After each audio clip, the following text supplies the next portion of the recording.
everybody. This is Ron Sparkman from Opportunity U, and today we have an amazing guest, and pretty much anybody that listens to any of these interviews is going to know the name that I'm about to tell you guys. This is Emily Calandrelli, MIT engineering graduate, Emmy-nominated TV host and producer of Exploration Space, author of the upcoming Adelaide book series, and correspondent for Bill Nye Saves the World. Emily's kind of all over the place, and especially she's really huge on social media. So, Emily, how's it going today? How are you doing? Doing well. Thanks for having me. Glad to have you, and I'm sure that everybody's really going to be excited about this one. You have a rabid fan base, so we've got a lot of great questions. So let's just get started. First up, what really made you fall in love with space and science to begin with? Yeah, I think I always really liked math. That was my gateway drug into STEM and engineering. I felt like I was good at math. I really enjoyed the crispness of it. I loved that there was always a very clear answer to something. I think history and literature, those types of classes befuddled me because it didn't seem like things were black and white. There was a lot of gray area and subjectivity, and I liked objectivity and knowing whether or not I was right or wrong. So I liked math, and then I remember being a high school senior, and I literally looked up the highest salaries for the people who, like, which majors made the highest salaries after you graduated. And across the board, it was all engineers. And so it was a natural fit. I was like, I would like to make money after I graduate, and I like math. So let's go into engineering. But then when I got to college, NASA had all of these incredible opportunities for students who wanted to pursue a career in the space industry. And that's what really got me excited, specifically about space stuff. Because I didn't know what I wanted to do. I know I liked math. I wanted to have a good job one day, but I was sort of lost. I wasn't one of those kids that wanted to be an astronaut since I was like 3 years old. So it was really, to NASA's credit, everything that they had done for students was what got me into the space industry. And that's normally a major thing. Most people are so inspired by NASA, and in different ways. You never know. Like for me, it's astrophysics. That's what I'm getting into, and engineering. And there's all these people behind the scenes of putting people in space, putting a rover on Mars that most don't realize. Just all the so much is available through NASA, and they're always so inspiring and such amazing people. And so you have a master's degree in aeronautics and astronautics, as well as a master's in technology and policy. But much like Bill Nye, whose show you were going to be on, and we'll get to that a little bit later, you decided to educate and inspire people by doing science communication. So obviously you were, I want to make money, and then you said, you know what? I want to do something different than the regular science career. I want to be a science communicator. Yeah, so how it happened was when I got to MIT, I had this idea that I wanted to get my PhD in engineering. I think a lot of students go into grad school thinking that, and then you learn along the way that not every career requires a PhD. And if it doesn't require a PhD, working like 6 to 8 years on a PhD may not be worthwhile. So for me, I found another master's program that I was really excited about called the Technology and Policy Program at MIT. And that master's program taught people with an engineering background how to communicate science and technology and a lot of these really can be complicated concepts to a layperson, to a policymaker.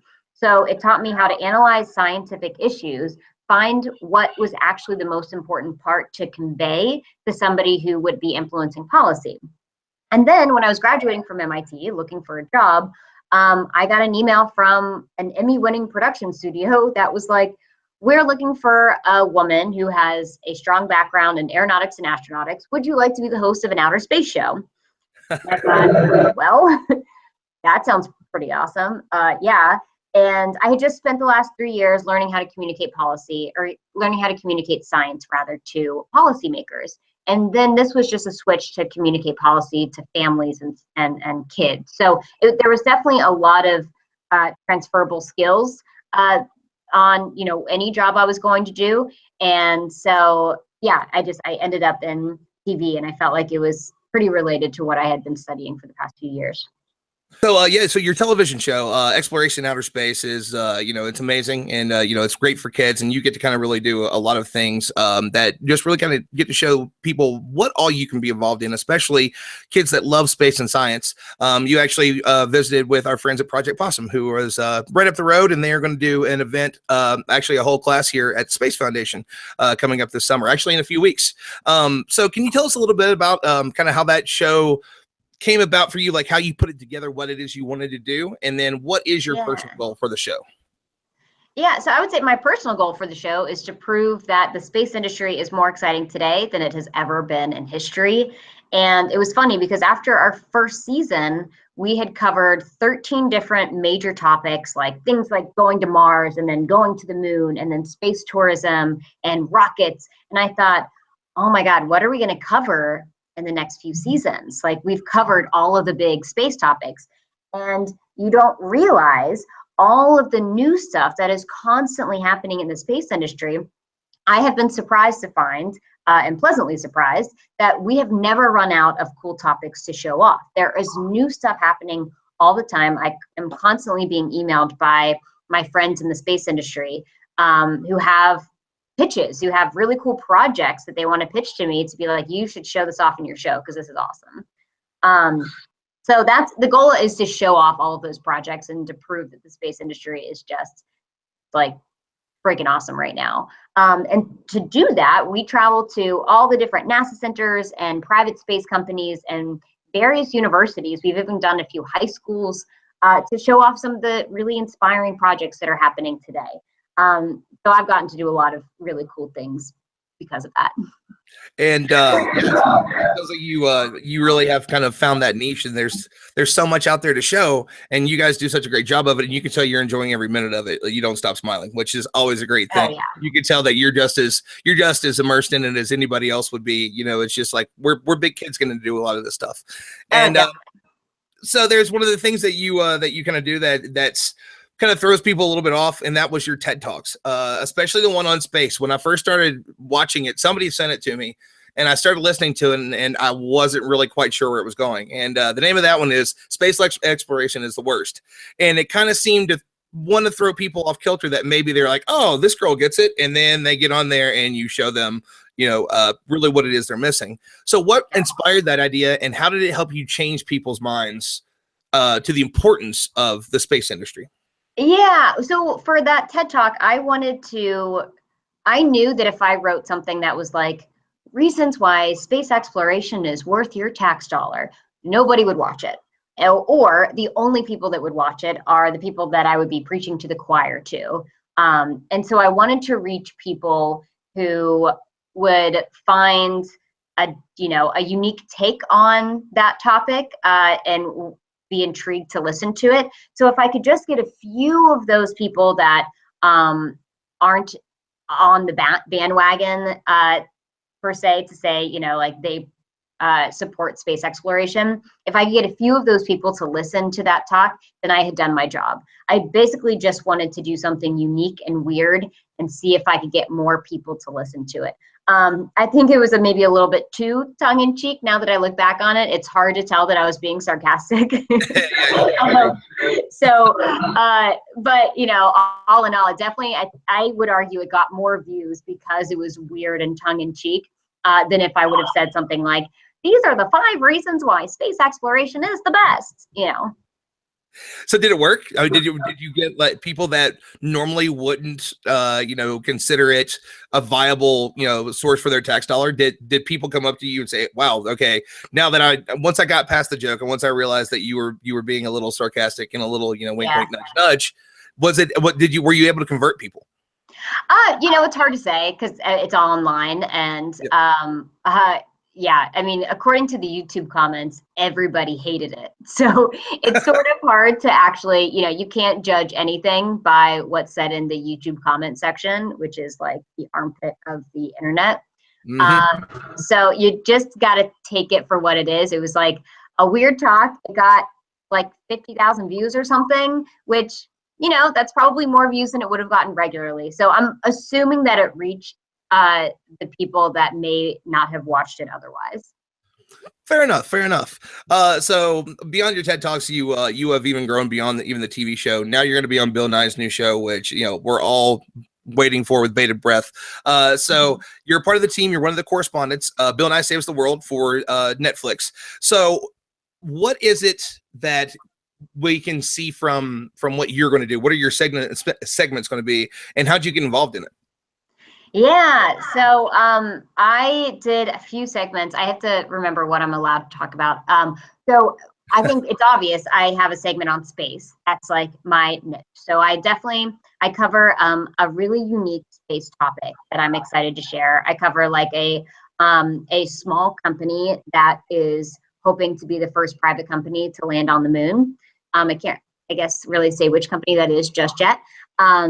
But I am really excited for how all the shows turned out. We cover everything from like genetically modified foods to gene editing to artificial intelligence to space exploration. Like it's the whole gamut of topics. And we talk about the myths that exist on these topics. We talk about the future, the possibilities, the dangers, the risks, the excitements, the positive sides of everything.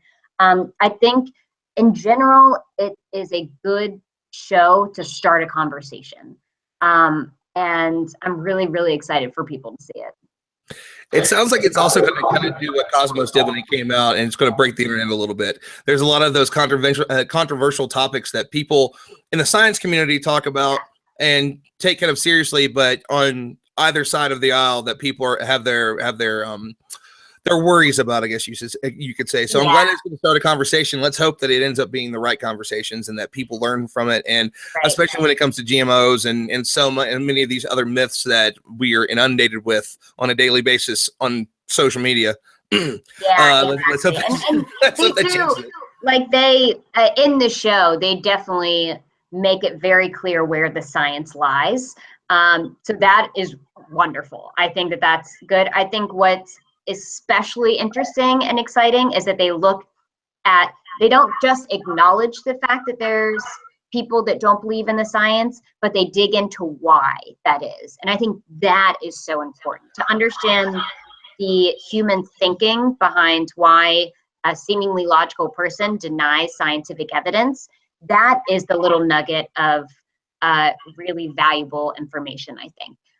So the fact that the show is able to dive in to those reasons why, I think is going to be the best part of the show. That sounds amazing. I was already wanting to binge watch, but now I certainly will want to. I can't wait to see how you guys approach that. That's going to be incredible. And another way that you're reaching out with STEM education and really kind of getting to not just the adults and everybody that's going to watch the TV shows that you produce, but is your new children's book series that's coming out. The first one comes out this summer, Add a Lace on the Case. So what inspired you to write what seems like it will be a smart STEM-filled children's series, and what can people expect from it? Yeah, so the point of the book is to put a new type of STEM role model in front of kids. Because right now, I've talked to a number of parents who are trying to find really cool books for their daughters. That is an adventure book or a tech book or like an innovation type book.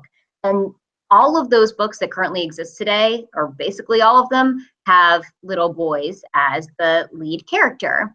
And so I wanted to create a book that had a female role model for kids, for boys and girls, to see that it can be very normal for a girl to just absolutely love science and technology. And that was the motivation for the book. And now it's turned into this wonderful, wonderful world of Ada Lace and her friends and her robots and her gadgets and all of these things that she creates to solve mysteries and solve problems around her. So I'm really excited for the book to come out. We've finished the first 3 in the series. Right now, there will be 5 total. So it's gonna be pretty cool when it comes out. That's incredible. And certainly more like that. There's not really a whole lot reaching out that really shows that everybody can be interested in space and science, and everybody has the capacity to learn it. It's really big, and it's something that also that you are big on. It's something that you talk about on social media a lot. Sometimes it gets different reactions, but it's really big for you as equality, and especially for women. Women in STEM is something that's become this really a huge movement, as it should, talking about everything from equal pay to being treated correctly in the workplace. And now and even in the past, a lot of people kind of had their eyes open because of Hidden Figures this last fall. It just kind of gave people a little look into the way that sometimes people just don't really realize the contributions that everybody makes to this industry. So when did this become something that really stuck out to you as an issue that you wanted to champion? And what does being a woman in STEM mean to you? Well, it's funny because when I was in high school, I didn't realize that STEM was a male-dominated field. I just wasn't introduced to that concept. There were an equal number of girls and boys at my high school that loved science and engineering and were really good at science and engineering. And then when I got to college, I was one of maybe 2 girls in a 50-person engineering class, and I was baffled. I was like, where are all of the girls that loved science a year ago? Where did they go? And I think the idea that it is a male-dominated field, it feels like a boys' club, and it feels like you're not welcome. So even if you do have an interest in it, you're going to be turned off because nobody wants to feel like an outsider. Nobody wants to feel like it's going to be even harder to belong. Kids have enough to deal with belonging and feeling a part of, like, they're a part of something. They don't need anything to add on top of that. So for me, I think the way to combat that is to start younger and get even more girls excited about STEM so that it becomes less and less of a boys' club as they get older. And especially, coming from West Virginia, I remember growing up that not many people really talked about science or any of that in school. And it doesn't seem like a whole lot has really changed there.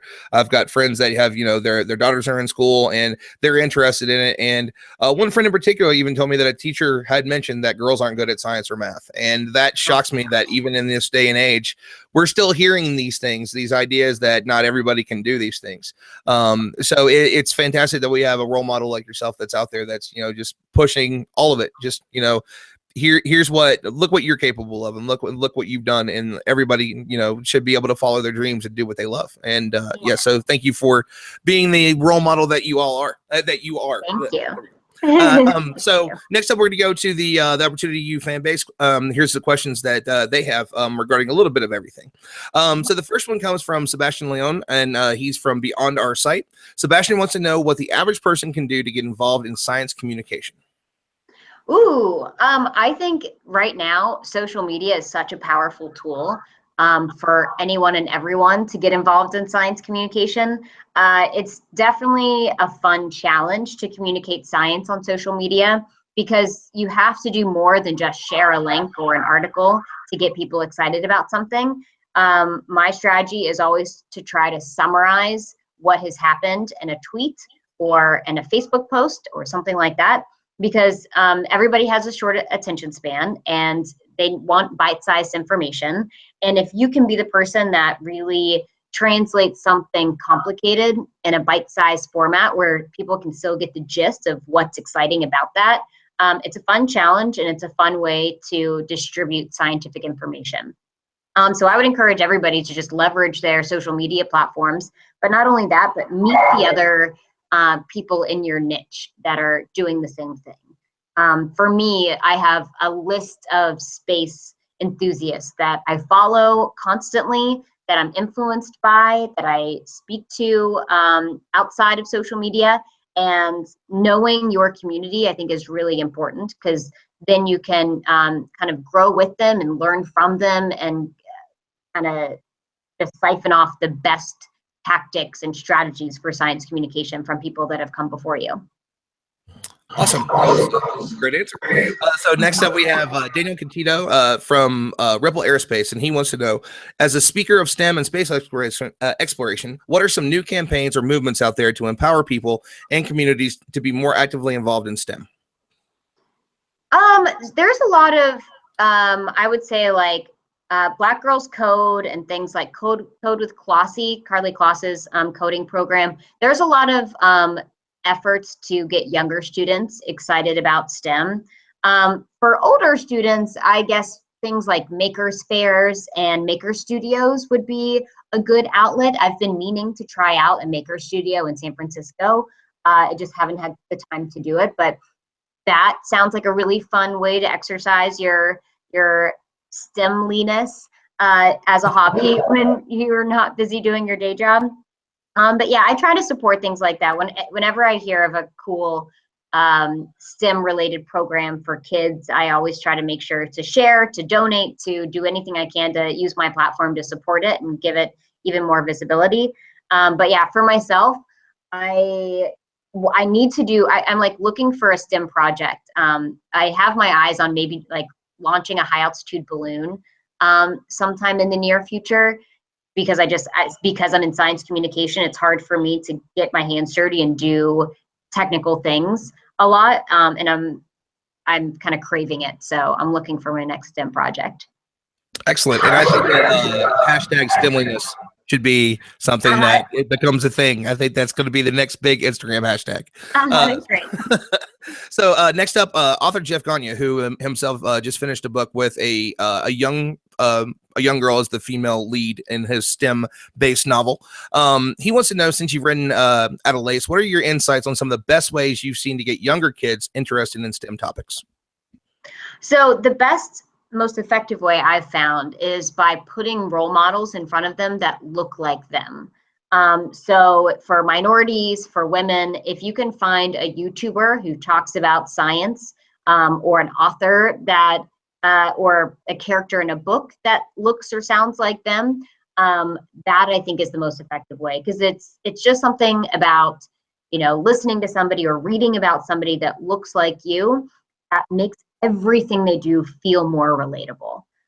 So that's what I do when I go and give talks to women or to minorities. I always find a diverse set of YouTubers that I can point to be like, you guys should subscribe to their channels because they talk about science and they're awesome and they're just like you. So that's what I found to be the most effective, because people are really excited to learn about those people.